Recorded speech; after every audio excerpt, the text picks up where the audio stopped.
Hello दोस्तों, स्वागत है आप सभी लोग का YouTube channel geography with DK में। अगर आप लोग इस चैनल पर नए हैं तो चैनल को सब्सक्राइब जरूर करें। हम लोग बिहार पीजीटी भूगोल विषय का प्रैक्टिस सेट 6 देखने जा रहे हैं। प्रैक्टिस सेट 6 का पहला क्वेश्चन जो है, भारत की स्थलीय सीमा की लंबाई है। ठीक है, तो यहाँ पे स्थलीय सीमा की लंबाई बताना है।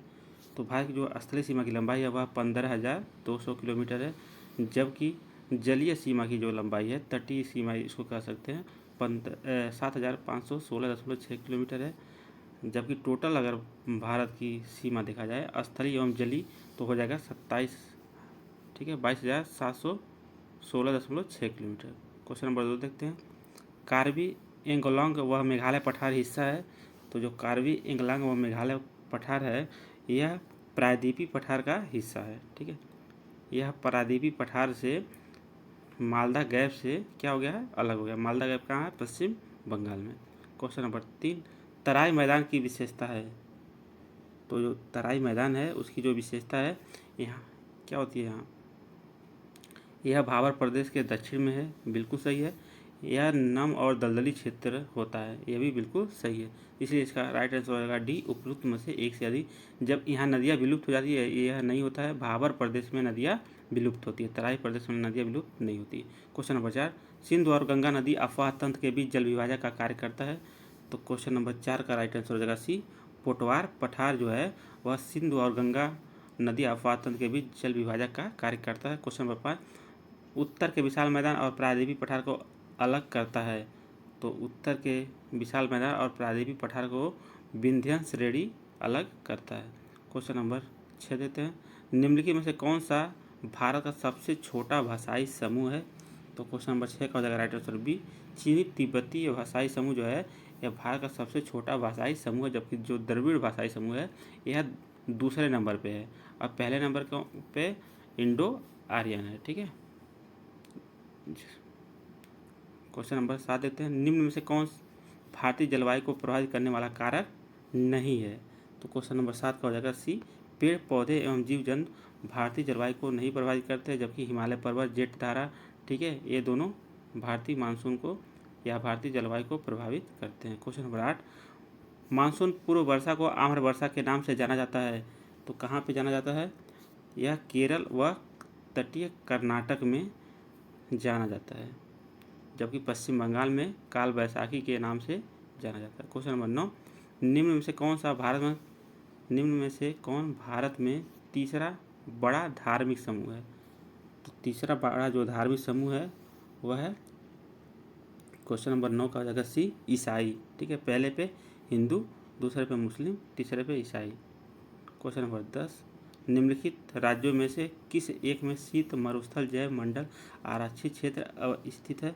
तो जो शीत मरुस्थल जैव मंडल आरक्षित क्षेत्र है यह हिमाचल प्रदेश में स्थित है। बहुत सारे लोगों को एक कन्फ्यूजन होता है कि यह लद्दाख में होगा, तो यह बिल्कुल आप लोग गलत मत करिएगा। जो शीत मरुस्थल है यह हिमाचल प्रदेश में स्थित है। क्वेश्चन नंबर 11, भारतीय जनगणना 1991 के अनुसार भारत की जनसंख्या का घनत्व कितना था?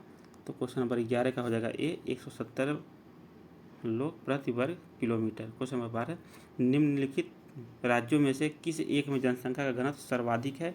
तो क्वेश्चन नंबर 12 का राइट आंसर हो जाएगा ए, केरल में। ठीक है, इन तीनों राज्यों में केरल में सबसे अधिक जन घनत्व है। जबकि पूरे भारत में देखा जाए तो यह बिहार हो जाएगा, दूसरे नंबर पर हो जाएगा पश्चिम बंगाल। और दक्षिण भारत का अगर पूछा जाए तो सबसे ज़्यादा दक्षिण भारत का जनघनत्व वाला राज्य है वह केरल है। ठीक है, उत्तर प्रदेश चौथे स्थान पे है। क्वेश्चन नंबर 13, सर्वाधिक उत्तर प्रवासी जनसंख्या वाला राज्य है?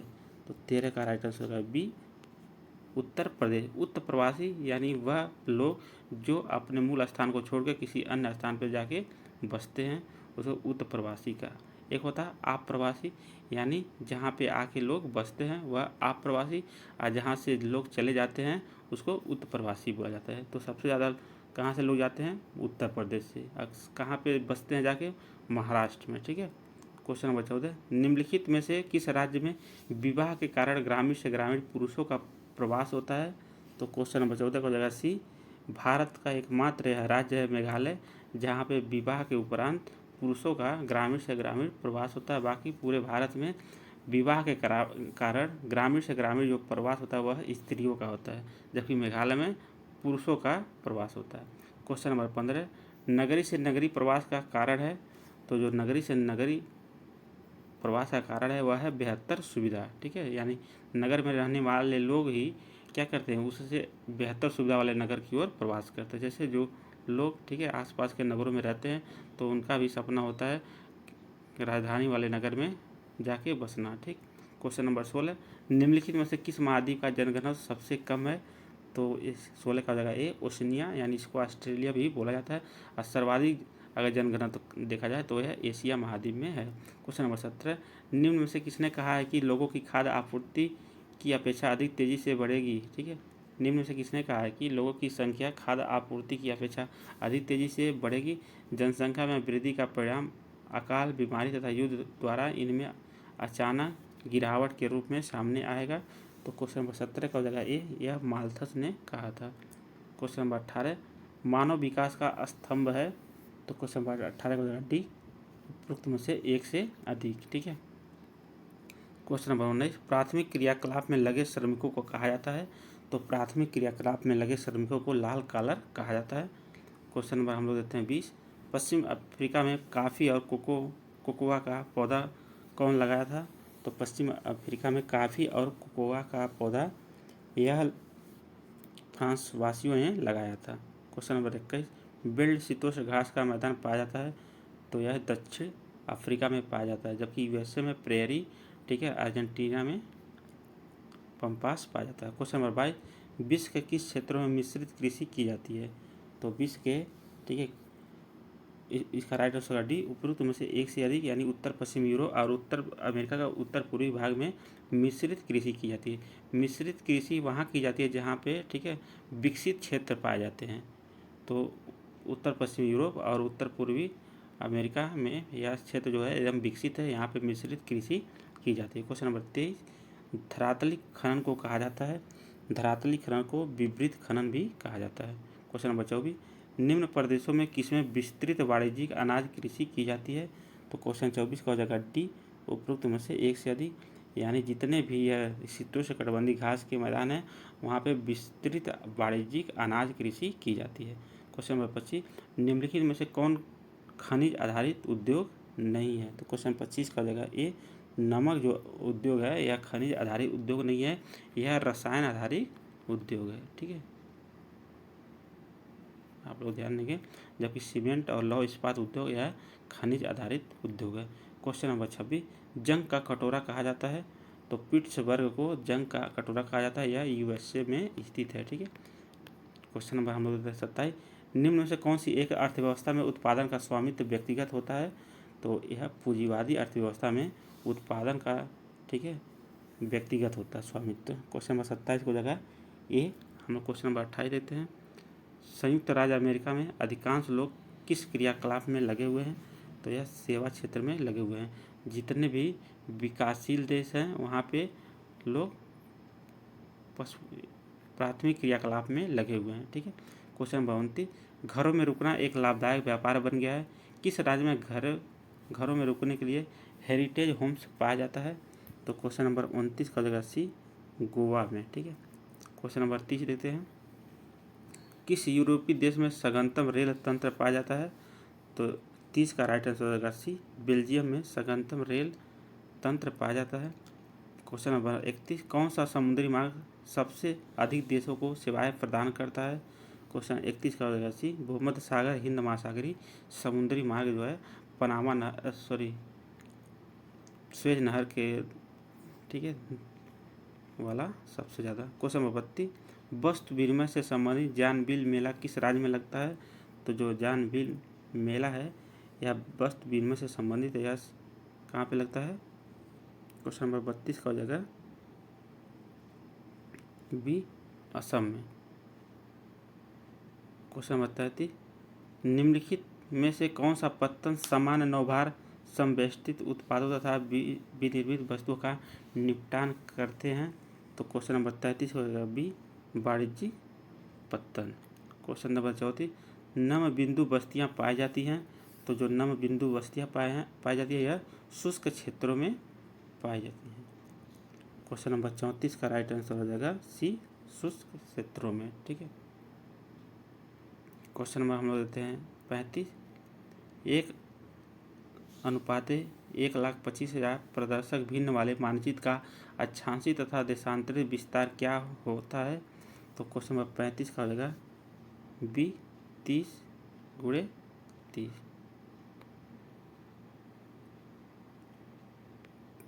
ये यहाँ पे ठीक है मिनट होगा। क्वेश्चन नंबर 36, निम्न में से किस विधि द्वारा उच्चावच को प्रदर्शित किया जा सकता है? तो क्वेश्चन नंबर 36 हो जाएगा डी, उपरोक्त में से एक से अधिक, यानी उच्चावच को हैसूर विधि से, समोच्च रेखा विधि से और स्थानिक ऊंचाई तीनों से प्रदर्शित किया जा सकता है। क्वेश्चन नंबर 37, जब किसी उच्चावच स्थलाकृति का निचला भाग मंद ढाल एवं ऊपरी भाग खड़े ढाल वाला हो तो उसे कहा जाता है? तो क्वेश्चन नंबर 37 हो जाएगा ए, अवतल ढाल कहा जाता है। क्वेश्चन नंबर 38 देखते हैं, आधुनिक मानचित्र कला का नींव किसके द्वारा रखी गई? तो आधुनिक कला का जो नींव था यह इसका राइट आंसर डी, उपरोक्त में से एक से अधिक, यानी अरब और यूनान दोनों के द्वारा रखी गई थी। क्वेश्चन नंबर 39, प्राचीन भारतीय विद्वानों ने पूरे विश्व को कितने महाद्वीपों में वर्गीकृत किया गया था? तो यह 7 भागों में बांटा था। क्वेश्चन नंबर 40, निम्नलिखित में से कौन सा लघुमान मापनी मानचित्र नहीं है? तो क्वेश्चन 40 का होगा बी, स्थलाकृति मानचित्र जो है यह लघुमान मापनी मानचित्र नहीं है, यह बृहद मापनी मानचित्र है। जबकि भित्ति मानचित्र और एटलस जो है यह लघुमान मापनी मानचित्र है। क्वेश्चन नंबर हम लोग देते हैं 41, देखिए बिहार पीजीटी भूगोल विषय से जो भी क्वेश्चन आते हैं 80 क्वेश्चन, ठीक है, 80 क्वेश्चन में से आपको एनसीईआरटी से 50 से 55 क्वेश्चन देखने को मिलेंगे, केवल एनसीईआरटी से 50 से 55 क्वेश्चन देखने को मिलेंगे और एनसीईआरटी से बाहर से 20 से 25 क्वेश्चन देखने को मिलेंगे। तो आप लोग एनसीईआरटी पे विशेष फोकस करिए।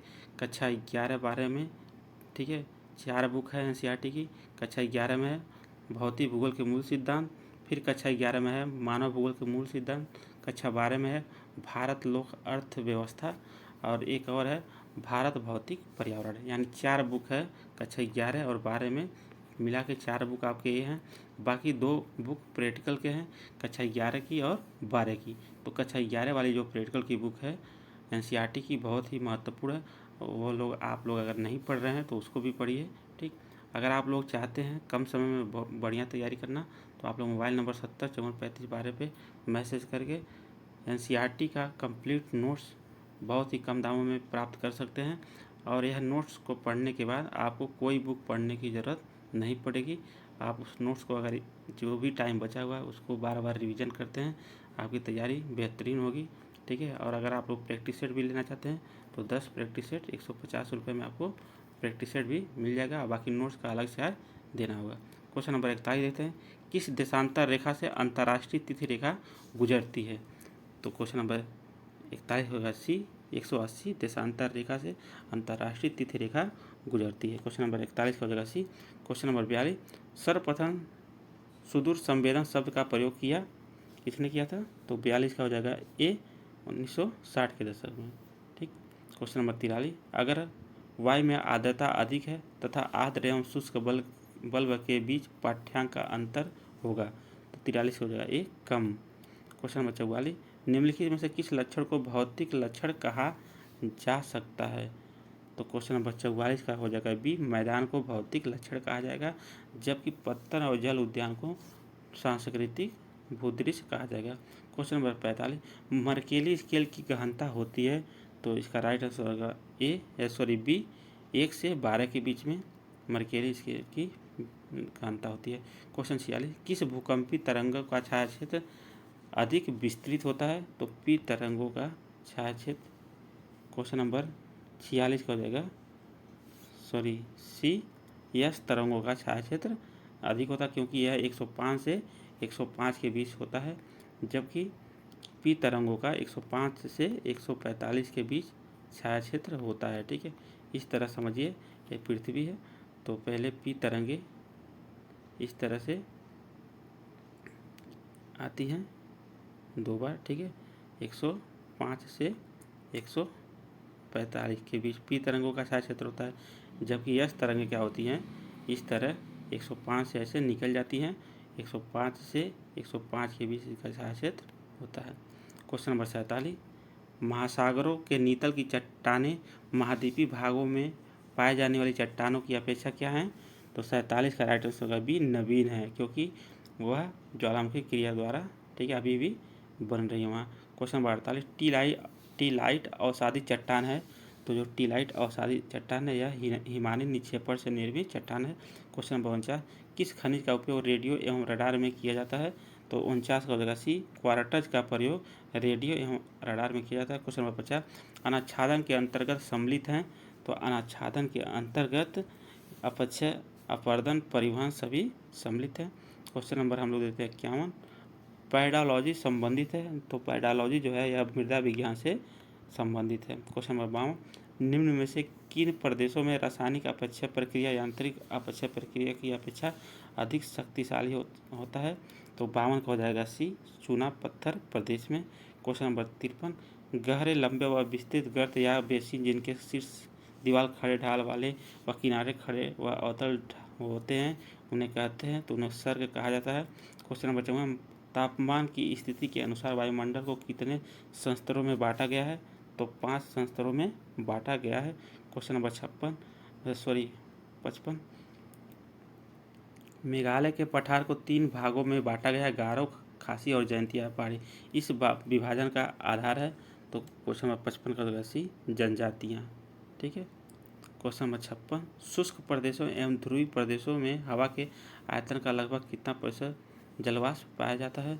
तो क्वेश्चन नंबर 56 का हो जाएगा राइट आंसर सी, 1%, ठीक है, जबकि उष्णकटिबंधीय क्षेत्रों में 4% पाया जाता है जलवाष्प।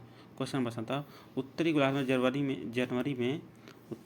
में जनवरी में समताप रेखाएं महाद्वीप पे विचलित होती है। तो 57 का राइट आंसर हो जाएगा बी, दक्षिण यानी विषुवत रेखा की तरफ, क्योंकि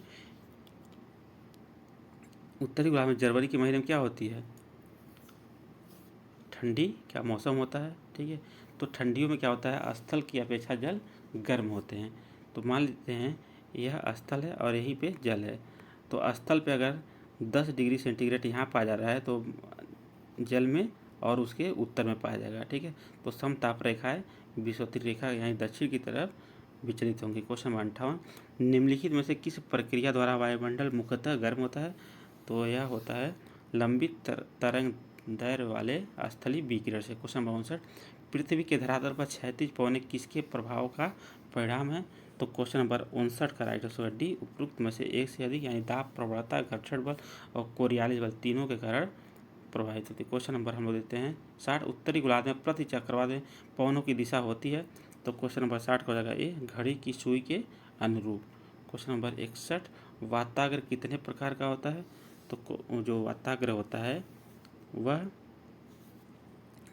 4 प्रकार का होता है। क्वेश्चन नंबर 62, उष्णकटिबंधीय चक्रवात किस दिशा में गति करते हैं? तो जो उष्णकटिबंधीय चक्रवात होते हैं वह पूर्व से पश्चिम की तरफ गति करते हैं, जबकि शीतोष्ण जो कटिबंधीय चक्रवात होते हैं वह पश्चिम से पूर्व की तरफ गति करते हैं। जो उष्णकटिबंधीय चक्रवात होते हैं यह पूर्वा पवनों के, ठीक है, प्रभाव में आते हैं, जबकि शीतोष्णकटिबंधीय जो चक्रवात होते हैं यह पछुआ पवनों के प्रभाव में होते हैं, इसलिए यह पश्चिम से शीतोष्णकटिबंधीय चक्रवात पश्चिम से पूर्व और उष्णकटिबंधीय चक्रवात पूर्व से पश्चिम की तरफ गति करते हैं। क्वेश्चन नंबर 63, उष्ण वाताग्र के साथ कौन सा बादल बनता है? तो उष्ण वाताग्र के साथ स्तरीय कपासी मेघ बनता है, जबकि शीतोष्ण वाताग्र के सहारे कपासी मेघ बनता है। क्वेश्चन नंबर 64, वाष्पीकरण का मुख्य कारण है? तो वाष्पीकरण का जो मुख्य कारण है वह क्या है, तापमान है। क्वेश्चन नंबर 65, कोपेन ने अपना जलवायु वर्गीकरण कब प्रस्तुत किया था? तो कोपेन ने अपना जो जलवायु वर्गीकरण था 1918 में प्रस्तुत किया था। क्वेश्चन नंबर 60, लीबिया के अल अजीजिया में उच्चतम तापमान 58 डिग्री सेल्सियस दर्ज किया गया था। तो यह कब किया गया था? यह 1922 में किया गया था। क्वेश्चन नंबर 67, पिनाटोबा ज्वालामुखी स्थित है। तो जो पिनाटोबा ज्वालामुखी है यह मनीला, ठीक है, फिलीपींस की राजधानी मनीला है, वहाँ पे स्थित है। क्वेश्चन नंबर 68, निम्नलिखित में से कौन सा साल विश्व का सबसे गर्म साल माना गया? तो 1998 का जो साल था यह सबसे गर्म साल माना गया था। क्वेश्चन नंबर 69, क्योटो प्रोटोकॉल की उद्घोषणा की गई थी। तो क्योटो प्रोटोकॉल की उद्घोषणा वह 1997 में की गई थी। क्वेश्चन नंबर 70, पृथ्वी पर उपलब्ध समस्त जल का कितना प्रतिशत वायुमंडल में पाया जाता है। तो क्वेश्चन नंबर 70 का राइट आंसर होगा सी 0.001%। क्वेश्चन नंबर 71, चपटे शिखर वाले समुद्री टीलों को कहा जाता है।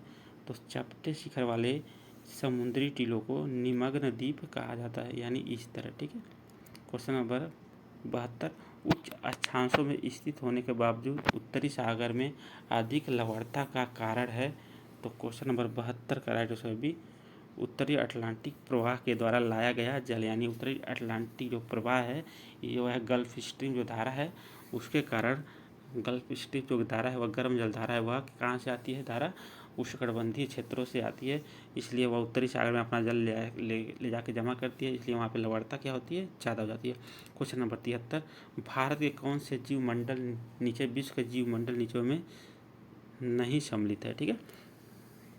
क्वेश्चन नंबर 73 का होगा ये मानस जो, ठीक है, मानस जैव मंडल आरक्षित क्षेत्र असम में है, यह विश्व के जीव मंडल नीचे में शामिल नहीं है, जबकि मन्नार की खाड़ी और नीलगिरी यह सब है। क्वेश्चन नंबर 74, हल्दिया पत्तन अब स्थित है। तो हल्दिया जो पत्तन है यह पश्चिम बंगाल में स्थित है। क्वेश्चन नंबर 75, महासागरीय जल की ऊपर एवं नीचे गति किससे संबंधित है। तो यह ज्वार से संबंधित है, ठीक है। क्वेश्चन नंबर 76, जैव विविधता समृद्ध क्षेत्र है। तो उष्णकटिबंधीय क्षेत्र जो होते हैं वह जैव विविधता समृद्ध क्षेत्र होते हैं। क्वेश्चन नंबर 77, उष्णकटिबंधीय वर्षा वाले वनों में पृथ्वी की लगभग कितनी प्रतिशत प्रजातियां पाई जाती हैं। तो यह 50% प्रजातियां पाई जाती हैं। हम लोग क्वेश्चन नंबर देखते हैं 78, जीवन निर्माण के लिए एक मूलभूत इकाई है। तो जीवन निर्माण के लिए जो जीन है यह मूलभूत इकाई है। क्वेश्चन नंबर 79, निम्नलिखित में से कौन सी रोपड़ फसल नहीं है, ठीक है। तो क्वेश्चन नंबर 79 का राइट आंसर सी जो मक्का है यह रोपड़ फसल नहीं है, जबकि केला, गन्ना, कपास, चाय ये सब रोपड़ फसल है। क्वेश्चन नंबर 80, निम्नलिखित में कौन सा स्थल परिवहन के अंतर्गत सम्मिलित है। राजमार्ग, रज्जू मार्ग, पाइपलाइन, एक से अधिक, इनमें से कोई नहीं। तो ये हो जाएगा उपरोक्त में से एक से अधिक, रज्जू मार्ग, राजमार्ग और पाइपलाइन ये तीनों जो है स्थल परिवहन के अंतर्गत सम्मिलित है, ठीक है। देखिए जो PR PGT का एग्जाम होने वाला है, कम समय में अच्छी तैयारी के लिए आप लोग इस नंबर पर मैसेज करके नोट्स प्राप्त कर लेना चाहते हैं कर लीजिए आप लोग, ठीक है। बहुत कम समय है, आप लोग अच्छी तैयारी करिए और सिलेक्शन पाइए। मिलते हैं अगली वीडियो में, तब तक के लिए जय हिंद।